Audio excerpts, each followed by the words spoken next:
la suite du tuto avec les 3 derniers quarts d'heure de la première heure de jeu, simplement dans le contexte toujours qui est le même, le rush serveur. Là du coup on pop-up directement au boss des donjons des champs, flemme de vous montrer les salles précédentes, en plus elles sont un peu caca, voilà. Donc là on va faire, je vous annonce du coup la couleur, on va faire du coup tous les succès en one shot.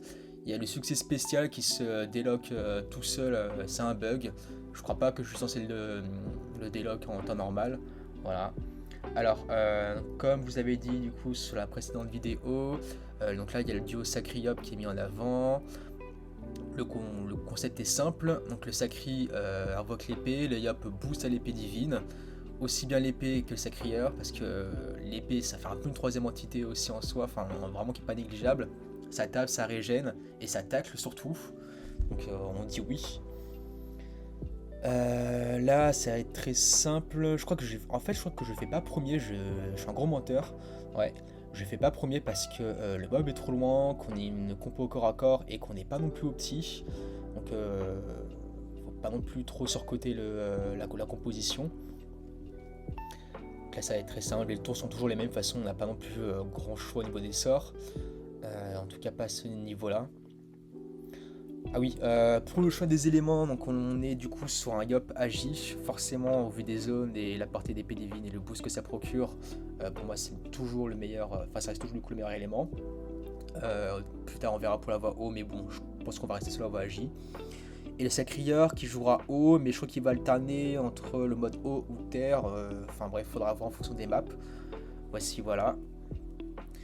Haut parce que, en gros c'est simple, le sort Stase, bon déjà d'une part c'est le sort qui a la plus grosse portée, d'une autre il tape sans ligne de vue et régène par la suite, donc franchement c'est ultra bénéf comme sort, donc on reste là-dessus. Alors là du coup la strat elle est simple, dès qu'il y a une invocation je la dégage, ça signifie ni à faire, ça ne doit pas exister dans dans ce combat.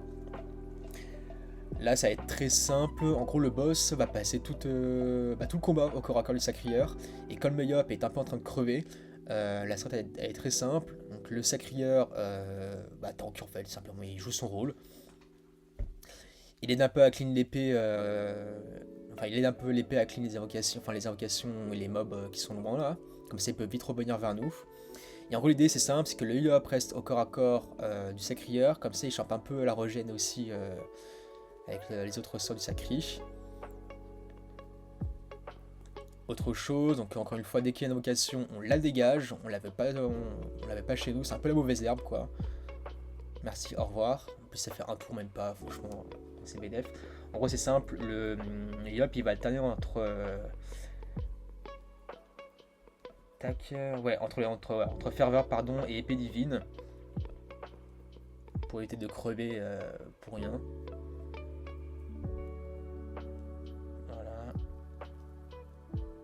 Et là voilà, après de toute façon c'est tout droit, Stase, épée divine, l'épée qui tape aussi, voilà. Vraiment très no brain pour le coup.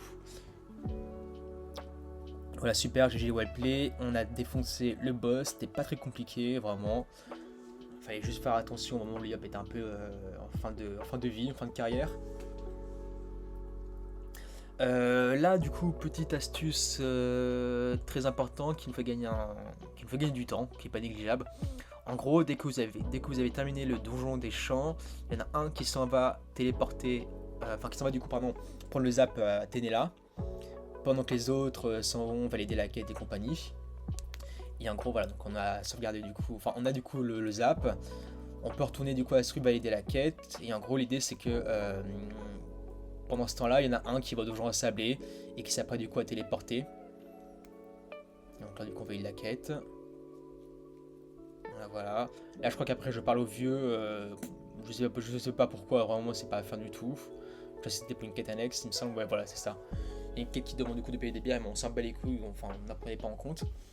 Petit arrêt sur image pour montrer l'eau qui est vraiment bien foutue, je trouve, parce que bon, on cite un peu les défauts de la bêta de Minati, mais il y a quand même quelques trucs au niveau graphique qui sont pas du tout dégueulasses, bien au contraire, je trouve.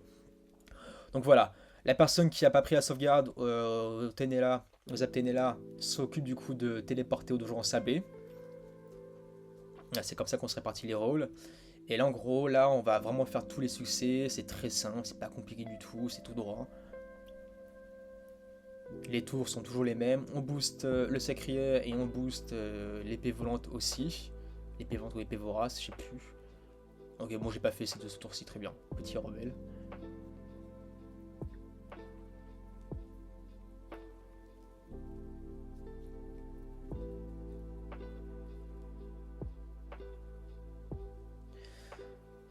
Et là, en gros, le combat, voilà, il est quasiment ancré, enfin il est terminé quoi, c'est vu, et revu.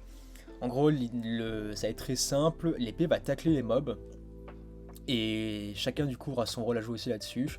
Le Yop, il va faire son boost épée divine, il va aussi lancer sa ferveur pour shield un peu l'épée, et qu'il puisse tanker davantage. Et puis bah après on va taper, hein, écoutez, hein, comme des gros no-brain, on pose le cerveau, et c'est parti. Hein.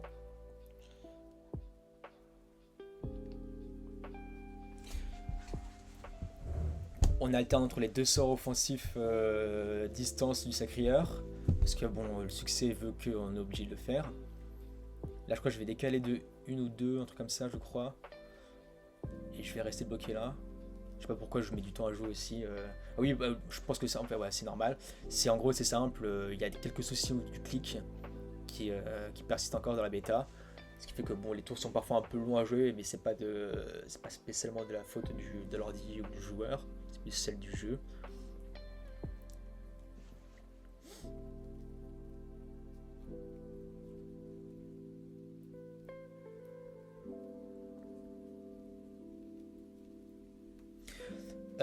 J'aurais pu prendre aussi le sort de contrôle d'invocation sur la route, mais bon, en l'état, je trouve pas ça nécessaire. Puis c'est beaucoup plus rapide de laisser l'IA jouer. Ce que en plus de. Comment dire, pour le coup, elle est pas non plus dégueulasse, elle fait bien son rôle quoi.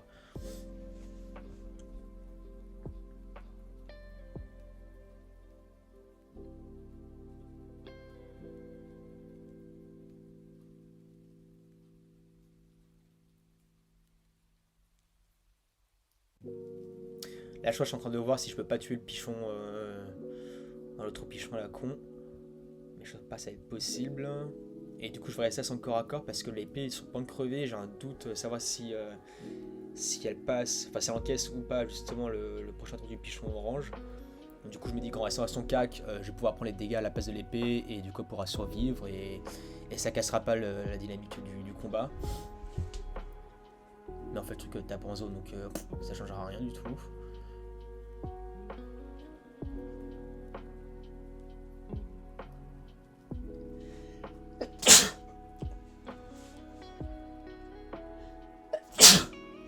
Pardon. Donc là on continue encore et toujours, encore un tour ou deux je crois, grand maximum. Je décale le ya pour que le sacrière puisse entrer dans la danse. Voilà, encore mon garçon. Voilà, parfait.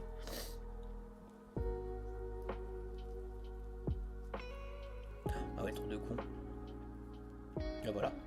J'ai compris que je l'avais mal fait, enfin que c'était pas petit de chercher plus loin.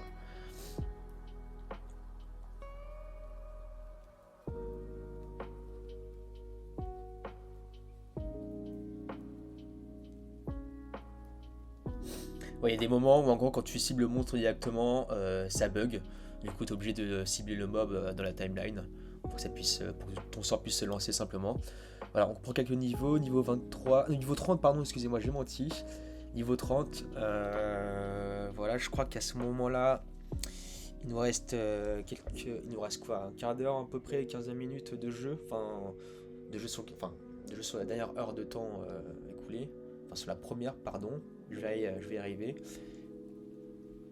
Donc là, pareil, Havresac, on retourne à Astrub, on valide la quête auprès du PNJ. Normalement, c'est censé zapper là, non?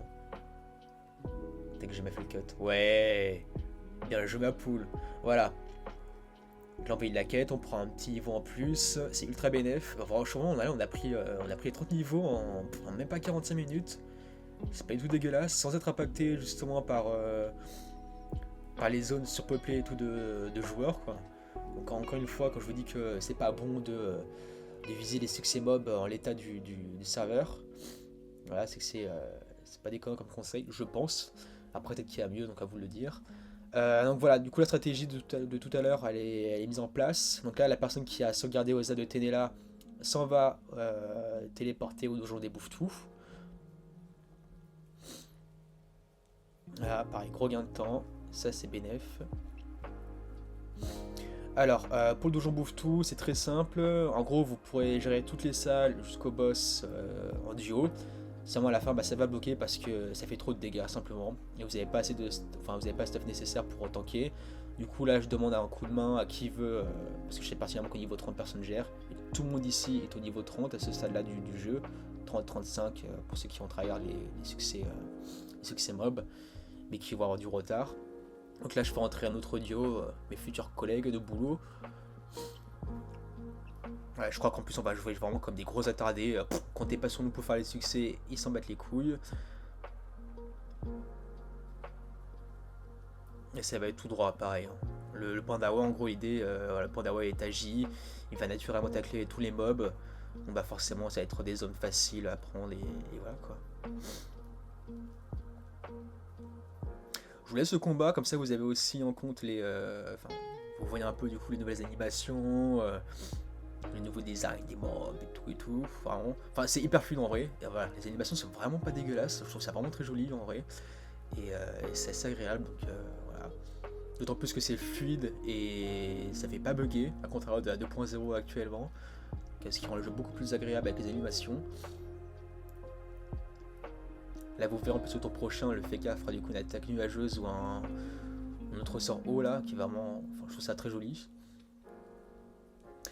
Donc là l'idée du tour c'est très simple, c'est de boost tout le monde en fait simplement et basta.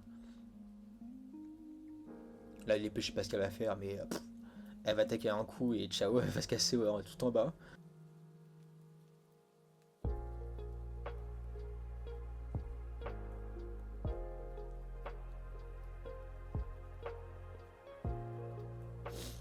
Ouais là du coup ah oui voilà, j'ai reset les caractères du Sacrieur pour le jouet de terre. Parce que j'ai vu que Supplice en fait avait un. C'est un sort un peu corpo on va dire. En gros, c'est simple, pour ceux qui ne savent pas, au cas où. Quand tu lances Sulpice sur un mode, Sulpice pardon, tes potes du coup qui vont taper sur ce même mob vont du coup se régènent. Voilà, donc c'est bénéfique pour tout le monde. Et voilà, les petites zones qui sont prises. La ferveur qui va avec parce qu'on pense que le Pandawa va clamser. Vas-y, ferveur. Génial, trop bien. Bravo le veau.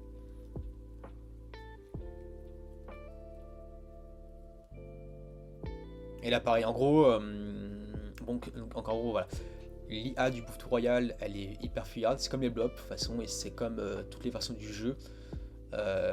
Si ça peut se mettre, voilà, le fait qu'elle a fait 3 tours, même pas, merci au revoir. Ouais, du coup je disais, l'IA du Bouffetou Royal en fait elle est très fuyarde quoi simplement. Je crois que j'essaie un peu de le choper constamment avec le Sacria, Batatyran et ses compagnies, mais c'est pas la strat à faire. L'idée c'est d'être hors de sa portée de déplacement pour qu'il puisse venir vers vous sans vous taper. Comme ça après derrière vous, vous l'enchaînez et vous gagnez un tour de tank. Voilà. Il va se casser en bas. Le panda il va mettre 1000 ans à jouer aussi, pour en tout cas la con, alors qu'il n'avait pas la portée pour atteindre le Bouffetou Royal.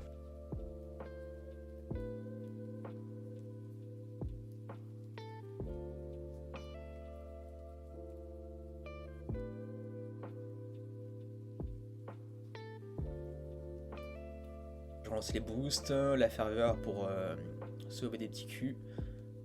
Et là pareil encore une fois, on voit le mec qui n'a absolument pas compris le concept de l'IA du Bouffetou Royal. Qu'est-ce qu'il fait? Attirance. Coup de supplice, mais personne ne pourra le taper au tour d'après. Ah si, je crois que le panda pourra le taper le tour d'après, il me semble. En gros, je pensais que l'épée elle taclait, je crois que c'était pour ça surtout, mais pas du tout. Donc là, le panda pourra le taper en effet, il va jeter le tonneau.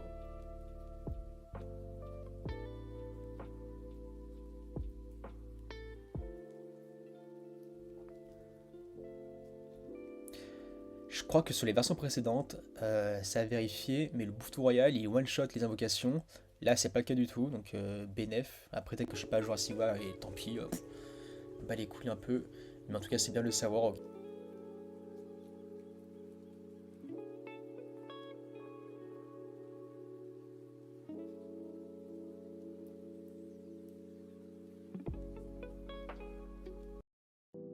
Ok, ça relance les boosts, ferveur, enfin les tours sont toujours les mêmes. J'aurais pu souffle dessus aussi, mais je sais pas, j'ai pas fait. Je trouve qu'il y a plus important comme les relances du boost. Et voilà, petit fail, mais c'est pas grave. Donc là, du coup, on va tacler le Bouffetou Royal avec enfin, le tac du panda. Et là, le Bouffetou qui fait un coup critique, qui défonce ses crières, enfin 93, et encore je pense qu'il a encore un peu de marge.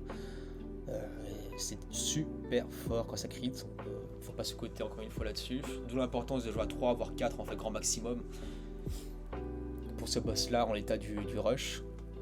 Voilà. 6 tours, easy, finger in the nose, façon l'XP et les kamas on va les prendre auprès de PNJ.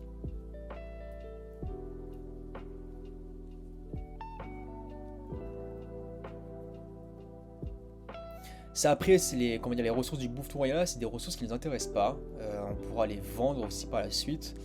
Et par contre, les ressources annexes, on va pouvoir les garder pour monter les métiers de craft. Tailleur, cordeau. Faudrait que je vois du coup les tutos à ce moment-là. Enfin bref, de toute façon, ce sera indiqué sur le Discord. Voilà. Donc là, c'est simple. On va valider la quête. Et ça va être la fin de ce tuto, très simplement. On prend un niveau en plus, il me semble. Ah, parfait, niveau 34, 35, un truc comme ça. On continue la suite de la quête. Et en gros, on a Cancrebat, je crois, d'un côté. Et l'autre, c'est. Je sais plus ce que c'est. Ah oui, voilà, faut la mettre des clés. Voilà, bref.